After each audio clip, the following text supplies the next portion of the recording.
Let's take a look at how we can easily separate this paper trimmer from the printer that it is sitting on. We're going to use our quick selection tool and quick mask mode to accomplish this.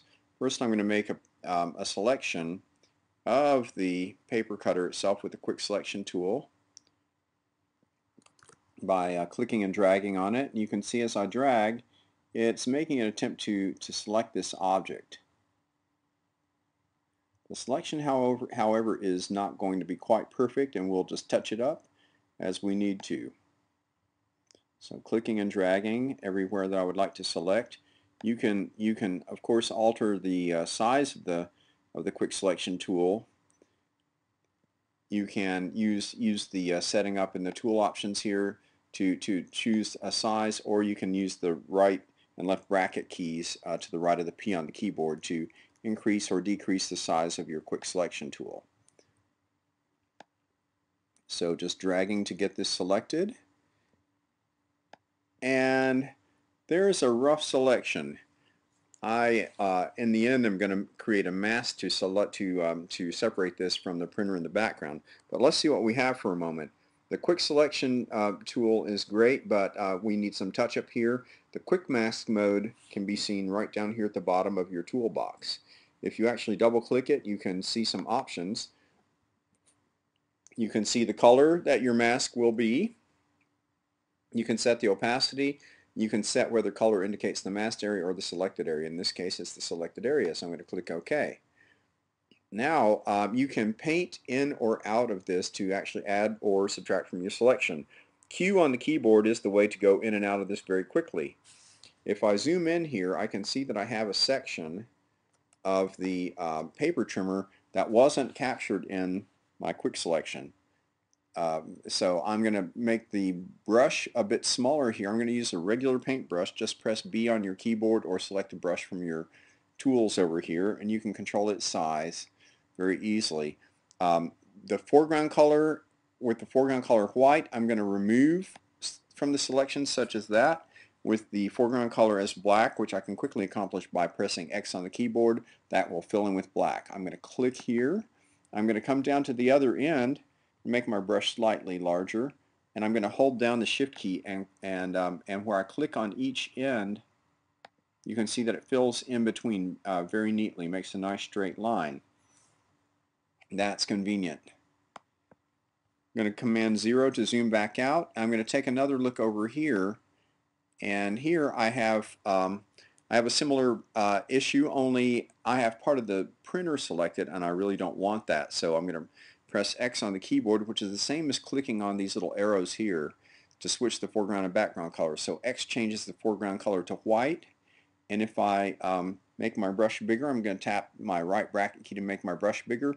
Get right on the edge here where I can see the edge of my paper trimmer is here, and I'm going to click, and then I'm going to come down here along the edge where I would like to delete this selection. Hold down the shift key and click there, and you see it makes a nice clean straight line between those brush clicks. Command 0 zooms me back out. I can do the same thing wherever I have a straight edge that I would like to include or exclude, and I can see here that I want to enhance this. Now notice when I click with white as the foreground color, it's going to get rid of my selection. You can see that when I press Q and go back out, that has put a hole there. So if you press X and go with black, you can actually paint in your selection. So I'm going to click here, and I'm going to hold down my shift key, and I'm going to come up here and click. You can see how that fills that in as a nice neat straight line. I can adjust my brush size with the bracket keys. I can paint in anything that I want to add to my selection or subtract from my selection that way.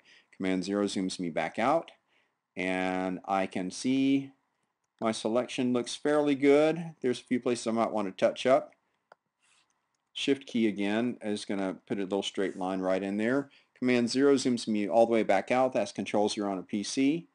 I can now at this point press Q, and you see I have a fairly decent selection of the paper trimmer. Now if you've gone through a bit of trouble to make a selection, you just might want to save it. And you can see my channels here. I have RGB, red, green, and blue. If I actually go to select, save selection, that allows me to save my selection. I can call this trimmer. It's a paper trimmer.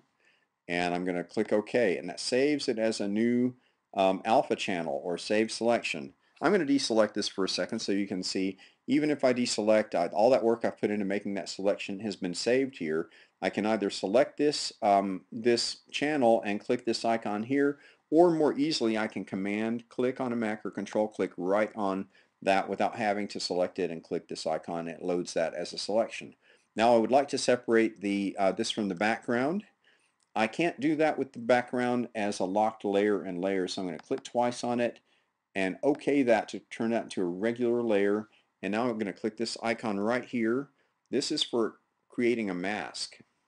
And so when I click on it, you can see that it puts a mask in there and it hides the visibility of my printer that's sitting underneath it. It hasn't deleted it. The pixels are still there. I can hold down the Shift key and click that and disable it temporarily. You can see the red X through it, and you can see my pixels are all still there.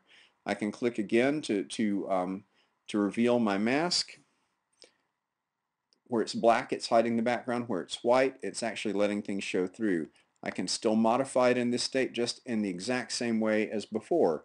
With the frame around the mask, I actually have the mask selected. If I have the picture selected, you see a frame around it. So with the mask selected, with the frame around it, if I get my brush and I paint in white, press X to pop up white, I still have my paintbrush there. I can use the same trick. And notice if I click there, that's going to paint white, and that shows. If I press X, that's going to print black, or paint black, which will hide. So I'm going to hold down the Shift key, and I cleaned up that area right there very easily. Any place you want to do that. This edge looks a bit ragged here. So if I would like to clean that up, very easy to do. If I want to hide some of the pixels there, I'm going to click. I'm going to hold down the Shift key, and I'm going to come down here and click again, and notice how it cleans that right up. Command 0 zooms me back out. I could go ahead and modify that however I like all the way around this, but that is how easy it is to use the Quick Selection tool, the Quick Mask tool, and masking to go ahead and hide part of my image.